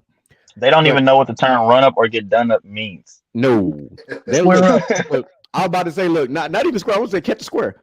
Yeah. Oh yeah. Hey, look, catch the square, ho. These niggas dumb. They don't even know what a square is. That's because they didn't play Foursquare in elementary school. That's why they don't know. They don't play shit. Jeremy. They're on the computer. They don't play tetherball. They want to look cool now. People want to just look cool now. Right. Yeah. And then here's what fucks me up. And I don't know if y'all seen this. Mike has seen this. Oh, they with want the kids that I've dealt with. How in the hell have the roles of the bullies switched? Why are the little kids the bullies and the big kids the softies? Oh no! Look, my 2-year-old, a gangster. She's a gangster. And my 6-year-old, she's soft. Yeah, I'm with you on that. Yeah, like I had a kid at one of my schools. I'm gonna leave all the rest of the details out, but this was a big kid. When I say big kid, like I'm saying about 5'8", about 210, give or take. The hell y'all breathing over there? You've seen some of my football kids before. So, this is in my first school, but the kid that was picking on him, right, was about 5'4". Mike is I'm still 5'8". 180 pounds, but no, tiny, but still smaller than this kid who had extremely long arms and everything else. And I'm like, so he comes up to me and he's like, coach, he keeps messing with me, this, that, and the other. And I'm like, let me ask you a question. Do you realize how big you are? And he's like, what do you mean? I said, listen, let me explain this to you in the nicest way possible. If you stick your arm out, you can put your hand on his forehead and keep him back away from you. And he's like, I don't understand, coach. I said, it means you can take your hand and slap the taste out his mouth. And he cannot reach you because he's short. You can physically put two hands on him. Mind you, this kid was a lineman. I was like, listen, you know how I always say to block for the quarterback? He's like, yeah, do the same thing to him. Put your hands in his chest and push him backwards and watch what happens. Big Michael Orsoff kid. Now, normally you should not incite violence, but I was trying to teach a lesson of toughness in this particular moment. So I said, fuck it. So I'll bring up this other instance, right? This happened, and I was mind blown by this because this was like, had a kid, same thing, little tiny kid, being a bully. So this kid, this little slightly bigger kid, is like, this is during one of my track practices. This is a long time ago. This wasn't my current school. During track practice, this kid didn't show up to track practice that day. He proceeds to go into the locker room and he pisses all over this kid's locker, over all of his clothes, over all this stuff. You trying to die? Fucking around, find out. So when I heard this, I was like, wait. You mean to tell me that somebody pissed in your locker? Now, I'm saying this as the responsible adult in the situation. In my head, I'm rolling because that kid had it coming. He deserved it. I was crying, laughing in my head. But I had to be a professional in this moment. But I was crying. Oh, I was crying. But I was like, all right, well, here's what we need to do. Well, here's what you need to do. I'm not going to do. Here's what you need to do. I'm going to give you these gloves. I'm going to give you these latex gloves. And here's a trash bag. Put all them clothes in that trash bag and throw them away. But my mom's going to kill me. If you tell your mama that your clothes is covered in another young boy's piss, I'm pretty sure she'll tell you to throw them away too. Yeah. Because if you bring that trash bag full of pee-pee smelling ass clothes in your mama's house, it ain't gonna work. Nah. Like, that's what I'm talking about. The difference is between our Look, respect. if you piss on my platinum FUBU sweater, we fight. Like, what? I'm Whole kicking different your ball ass. game. Like, what? In my PE clothes. I don't give a fuck. Yeah. I will absolutely go home in my whack ass looking Baytown Junior PE clothes from way back when. In a little short shorts. And yeah. If I know I'm about to go home and get beat because you peed on my clothes, guess what I'm about to do to you? Hey, look, I listened in that moment. I listened to what my mama said. I didn't start the fight, but I finished it. Yeah. He started it by pissing on my shit, so I'm gonna have to fight him in that particular moment. But I say all that to simply go back to a second question. How much of what's currently happening with this generation of kids do you think falls on us? Because these essentially would be our kids and really our kids. These would be our kids for the most part. Most of these elementary, middle school age kids will be kids that we would have given the fact that we're all essentially in our 30s or close to our 30s, one of the two. Are you asking? Yes, I am asking. That is my question. I'm gonna say a lot of it because I feel like every generation is their obligation to raise the one after them, and it's not even directly us. It can be like things your kids see and things your kids when they go to school. The teachers are different now. The other kids are different, so they're bringing all that energy back home. Right. And then for the most part, or not even for the most part, sometimes you have to get all that whatever they learn there out of them. And then try to restructure before they go see that same thing again tomorrow, again the next day, then the next fucking day. So that's basically how I was raised. How I was raised, basically. You might can know where I was raised. It wasn't nothing good out there what I was doing, but guess where I stayed? Either at school or at some kind of practice, or I'm doing some kind of work at home, either outside, inside, helping my dad, grandfather with something. Look, you got to figure out what to do. I lived in Oak Addition, right behind Lee High School. I stayed on campus. Yeah. I went to track practice, I went to choir rehearsal, and then at some point after 5 o'clock, I walked my happy ass across some train tracks to go home. I stayed my happy ass at school as long as possible. I literally tell everybody the best way to raise your kids is keep them busy. Yeah, if you keep them busy, they can't get in trouble. Yeah, exactly. 100%. So from the outside, go ahead, CJ. My bad. Go ahead. Oh no, yeah, that's what I was. Yeah, man. Yeah. And a lot of that falls on us, and falls on what we need to stress more on is on what's on their phones, what they're looking at on YouTube, things like that. But yeah, a lot of that falls on us. But like he said, what everybody's saying, you got to keep them busy. If you ain't keeping your kid busy, man, they figuring out everything by themselves. They going to the schoolhouse and figuring it out. Come back home, look on YouTube, look it up, figuring it out even more. Go back to school, figure out some more. But if they keep them busy through sports or whatever after school program, or even at home, giving them chores, go outside, get away from this phone, get away from the game. That really is going to help the generation out. We know technology going to be there. We can't do nothing about that. They're going to fight. I tell people that all the time. Like, oh, my kid don't be on their social media. Yeah, their kid do. You might not be on there. Yeah, your kid be on that motherfucker. And he might not have a profile, but his homeboy do. And so he grab his homeboy profile. I mean, they know. I'm just telling you the truth. They know how to get around all that. My parents, my kids don't Yes. I was at a church little parenting thing, and they were saying, "Well, my child haven't. We watch what our child watch." I say, man, don't. If they go to that school, and that's it. Did you see that comment, CJ? No, I didn't. Hold on, look. Oh snap! That's funny as hell. Yeah. I mean, look, that's coming from the horse's mouth, or in this case, the goat's mouth. But I would backtrack and simply say, let's look at this from one other perspective, right? There's a generation that happened after us, right after us, that we haven't really talked much about, and it's the post 9/11 kids. Those are the ones. Those are the ones that started, and not the kids, the parents, because obviously that was a massive event that happened in the world. And what it caused people to do, obviously, we caused a lot of unity, but what it also caused a lot of parents to do is coddle their kids. And I'm not saying it like it was a bad thing. What I'm saying is because something so traumatic happened to where we live, our home country, parents felt like I must give my child any and everything I possibly can because that could possibly happen again. Like that is a residual effect of a traumatic event. And then I say that because think about this very close. Think about the pandemic, right? Everybody was stuck at home. Right. How much technology was going on during the pandemic? I was just about to ask you that. So you think that's gonna happen again with the COVID babies? I got a COVID baby. I do too. Yeah. And as you see on social media, she takes over my TV and she loves to. She does have the tablet. She don't have it all the time, but she has it. But she does watch. We on this Trolls phase right now. We watch Trolls every other fucking day now.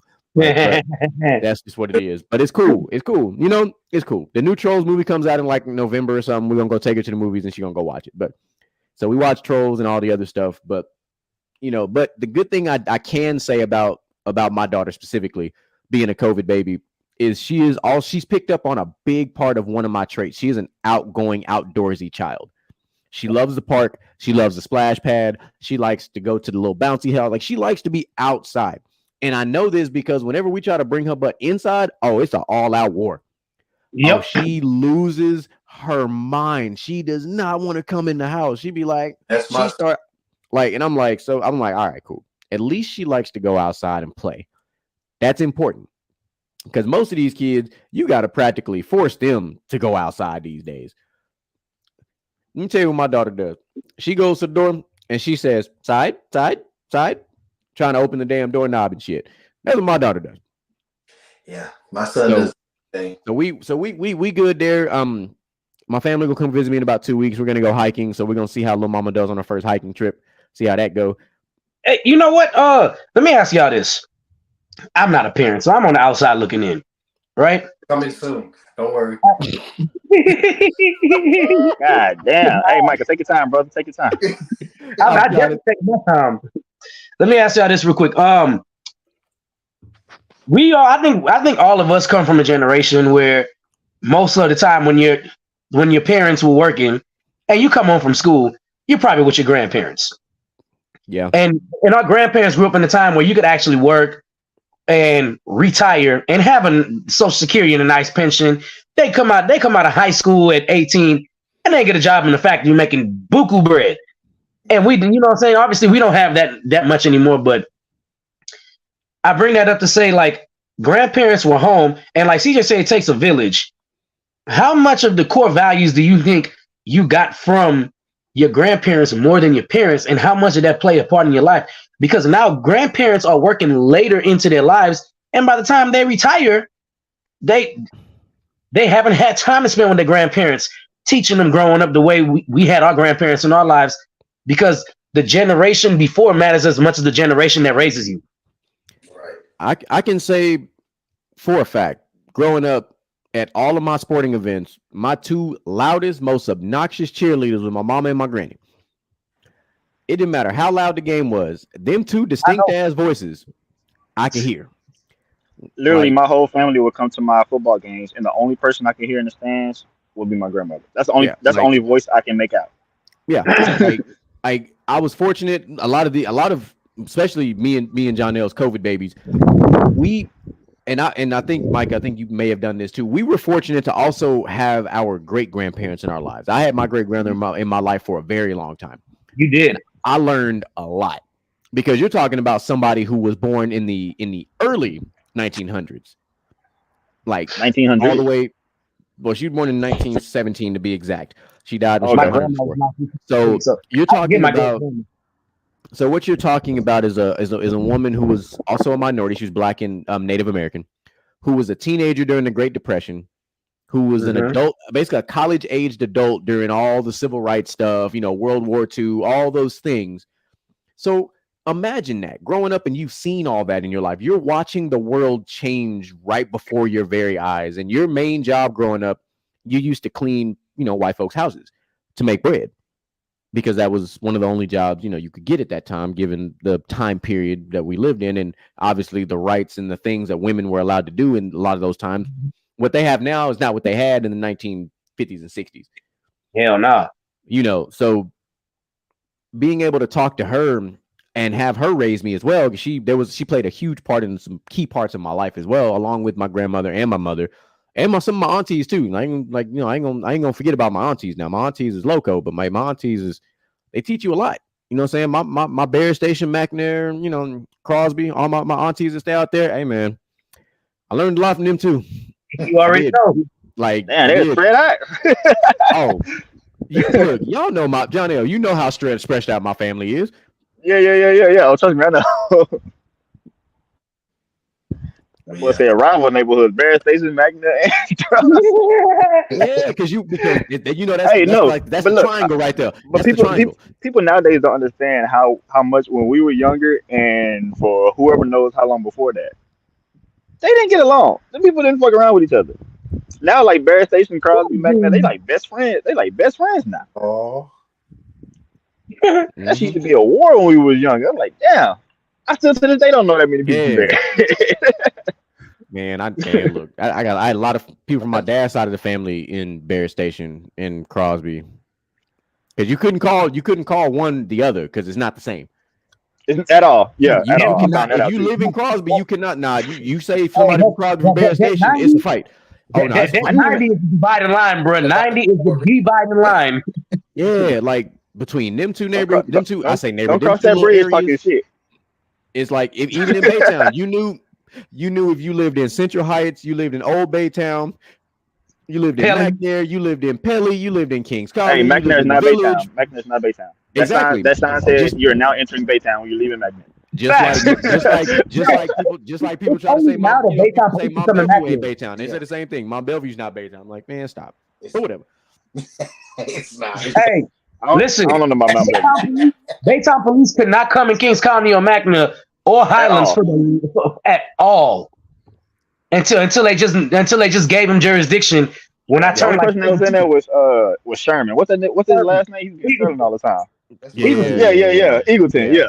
He was the one. It was bad when the kids know him by his first name. Hey, Sherman. Man, but I do think that's something, because and then take it a step further, Michael. We talked about this. I think when we was talking to Mel, grandparents aren't that old these days. No, grandparents are our age. Yeah. Grandparents is 33, 34. You laughing? You're laughing. But I have a woman at my job. She's a grandparent. She's a grandparent right now, and she's 36. Yeah, I know somebody. Like that's not a grandparent. Like that's not a grandparent. Like that's just irresponsible. Her daughter is 12 and had a baby. She's a grandparent at 36. God damn. That's not a grandparent. Like I said, that's just irresponsible. What? Yeah, I don't even know what to call you, because I can't call you granny. I can't call you Nana because you ain't old enough to be Nana. So no. That's another thing. A lot of them don't want to be called grandma no more. No. Yeah, they don't even want to be called grandma and nanny and that no more. Yeah, they coming up with my mom. My mom is one of those. She didn't want to be called. My mom is Nana, like that, and that's just what it is. My mom. Well, that's fine. Nana. That's a grandma name. Yeah, that's fine. Yeah. They don't want to be called none of that. I heard one other day they want to be called glam ma, like glam ma. What kind of Kardashian ass shit is that? That sounds. I can't remember who said that, but somebody was telling me they want to be called grandma. Get I the can't remember fuck where I out was of at. here. I ain't gonna mess up my kids like that. Look, hey, go. we Yeah, can nah. my That's your house. My grandmother. who? That's your grandmother. You can call her Nana, Mima. I don't care. That's another one that we missing. Is we ain't got no more big mamas. No, Well, no. You ain't gonna get no more big mamas. My Nah. great grandma was literally called Big Mama. We called her Big Mama. Like, We but for literally real, called her Big you Mama. ain't got because Yeah, Big Mama used to grandmother. round up everybody. Like yeah. people who don't come from the black community don't understand. Like that movie Soul Food was real life. Like that's Big Mama. Like that's No, my Big great Mama grandma had a runs. big Big ass. Mama runs My the great grandma had family. a big ass house like that with a bunch. My Yeah, grandma had like 13, 15 kids, something like that, and all of them got about 5 kids. yeah. Like Like it's a that's lot of real people shit. like that. Like So my Big Mama grandma, ran the family. Like Big Mama made a lot of decisions. Like Yeah. Big Mama was Big Mama. my grandma was Big Mama of my family. The problem was the house that Big Mamas normally have was in Trinidad because we got a house in Trinidad with like 14 rooms. My grandma had 14 kids, bro, and my mom is the baby. So that's why I didn't have. When I was born, my great grandma was already dead, but my grandma was born 1923, not too long after your great grandma. I don't know how people be having so many kids, bro. 14 kids sound crazy. That's on some That's what it upper was Nick back Cannon Hey, shit, brother, man. that's when the men was at work and the woman was at home. They ain't got nothing else to do. Have some kids, take care of them kids, and kids gonna raise the farm. No TV. Yeah, you had no TV. Yeah.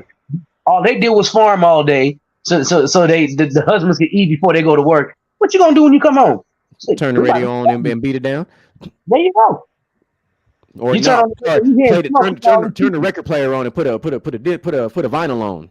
There you go. Yeah, turn the vinyl on, put on some, I don't know, who Johnny Put on some Johnny put on Guitar some watching yeah. Put some Marvin Gaye on real quick. Oh, Marvin might be a another little kid. too modern for your great grandma, bro. Yeah. then look, We got- let me go look. Then let's go back. Look, let's put a little bit of Isley Brothers on. Yeah, for Hey, nah. for On the your cool, great them niggas grandma, they still singing. Yeah, you need to send me somebody because Ozzy Brothers still kicking. They've been singing since like I feel like they've been singing since ever. Like the 50s. Michael Yeah. Jackson did things like the 50s, so yeah, the 50s. Because they was Yeah. out before Michael Jackson. Oh look, he done posted it. yeah, Oh, there you go. that's it. Some of y'all gonna get it. That if you want to peel back the curtain on me, that's one way to do it. Going to copy, like- you want to copy and paste that link real fast. Boy, 'cause that's gonna learn you something right there about me. I'm gonna learn you something. You gonna understand why sometimes I call myself the CEO of the Fuck Around and Find Out Club. And I did get a new member, and his name is Dylan Brooks. So And I encourage all the females that's on the podcast right now to go tune in too. You know, just to Learn Facts. something. like, you know what I'm saying? Education. You know, just Right, it's the truth though, because a lot of the times you always hear, "Oh, men ruin women," but you don't ever hear the flip side of, okay, if a man ruined a woman, now the woman is toxic, and then the toxic woman come back and ruin a good man that's actually there for you. That's the side that y'all don't get to hear. do you know why you don't hear that? It's our fault. That's always our Because fault. niggas don't be, yeah, I'm about to say, because niggas don't be exposing that type of Yeah. shit. But every once in a while, like my wife tell me, I let shit build up to the point where you just blow the fuck up. Yeah, Yep. but there's that, and it's Jeremy because- Jeremy just happened to be on mic when he blew the fuck up. yeah. Well, so it's also because like I said, I'll peel back the curtain just a tad bit. Like what a lot of people don't know is that I have dealt with a lot of things, and I've talked to a lot of people, and I've done some therapy things. So I've learned the problem that most men have run into, and this is another future, roundtable we'll have, is that there's that stigma that's always been there, that it's weak to show emotion and it's weak to be vulnerable. So, men are supposed to be men, and men are supposed to just be hard and strong and all this other shit. There's a reason why men's mental health became such a big thing during the pandemic, Facts. because they had nothing else to do because they were confined with their families, and they finally let that shit hang out. Yeah, there was no Oh man, outlet. that shit was hilarious. Yeah, that was hilarious. I meet people that was just stuck at home with their wives all the time, and they was going crazy. Well, I'm gonna be a example of that because hey, I'm still trying to learn how to, get my emotions out. I've been through a lot of stuff. So. Well, CJ, we're Virgos, bro. We're kind of just alike. We let that shit build. and then we just explode and we go off on anybody. This is not a Lil Wayne thing. All right, y'all gotta stop letting the beat build, man. Just let it out. You know, it's okay. I mean, it is what it is, though. You know what I'm saying? Like, I ain't gonna let that shit bother me today. Look, Next that's thing why you y'all know, get along so well. yeah, next thing you know, 25 days in, I ain't gonna let that shit bother me today. No, to hell with this. on day 26, it's going down. Yeah, niggas say day 26, boy, always Look. R&B. Hey, we talk about them all the time. We're trying to bring them back into relevance. You know, just throwing that out there. But we're gonna take this time. We're gonna wrap up. I appreciate both of you for coming on with us. It's a big deal, you know, having two OGs, especially Mr. Jonell, Mr. I am the most honest critiquer of the show. So it's great to have him on. The leader of the the leader of the CEO of the Punk Ass Jets. Glad to have you on as well. Glad you was coming in to entertain us. So, you know, more Hey, power. You know, before we go, we need to do one OG segment. An OG segment. Which one you want to do? The shout outs. Let's get it. To the shout outs. Yeah. I bet. Of course, you know, my shout out first and foremost is going to the two gentlemen underneath me on the screen. I don't know if I'm above y'all on the screen or not. So Jeremy's to my immediate left. Yes, they are both underneath you. Y'all two have been very instrumental in Gentlemen's Talk. Very, very instrumental. We appreciate that. And of course, shout out to Drew Fresh. And of course, my shout out is going to my co-host. We started this. Hey, after 10 episodes, we said, hey, we're not going to be one of those podcasts. We're going to keep going. Hell, I don't know how many episodes we in now, but hey, I wouldn't have it no other way. Hey, look, I lost count, and I'm glad I lost count. So, like I said, echoing them sentiments real easily. Like I said, of course, the shout outs got to go to these two gentlemen who came to the Gentlemen's Lounge to partake in some Gentlemen's Talk with us today on the 1-year anniversary of Gentlemen's Talk. So we appreciate both of you for coming through, always supporting. Of course, CJ, DJ, Micah B being our LHG brothers. We appreciate all the support we've always continued to get from them. Not to mention, of course, the man, the myth, the legend, the greatest producer that we talk to in our nice little circle, Mr. Drew Fresh, always coming through with that hot fire, spitting like Dylon one time for the one time. There you go. So special shout out to the From the Sidelines family, Troy, Mel, Moo, Lamar, Boo-Wop. Appreciate you guys. Your GOAT. Appreciate you as well. Got shout outs for you guys. Zamora, the queen, you know what I'm saying? Shout out to y'all, the first lady, you know, whatever it is you want to call her. We appreciate all of you guys for tuning in, for rocking with us, for being here. It's always been great. It's always a pleasure. We're going to continue to try to put out great content for you guys, keep everything rocking. So, gentlemen, any last words?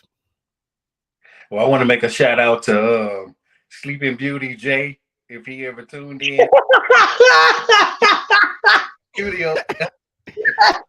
Get his rest. I feel you, bro. Get your rest. But that boy Jay be on some other shit, boy. Oh man. Sorry, you know I gotta be that asshole out of the group. Oh man. Look, somebody had to do it. Jonell, final thoughts, bro. Hey, brother, look, I'm just excited y'all still here. Look, because I have a lot of people. Obviously, you know, during COVID, everybody's making podcasts. I've run across a lot of people making podcasts, come up whatever. Like you said, I'm the biggest critiquer in the world. I've gave critique after critique to you guys. I've given critique after critique to everybody else. Trust me. A lot of them been real fucking harsh. Y'all been the only ones that actually taken into consideration. Because a lot of people, like you said, with the microphones, it sounds like they talking to a thing, and I can't stand it. I get one episode like that, I'm done. If you're gonna start a podcast, invest in it. These guys have clearly made their investments. It's clearly paying off. They're getting bigger. They're getting better. It's only 1 year in, and look where we are now. Keep going. Don't stop. I'll fucking enjoy it.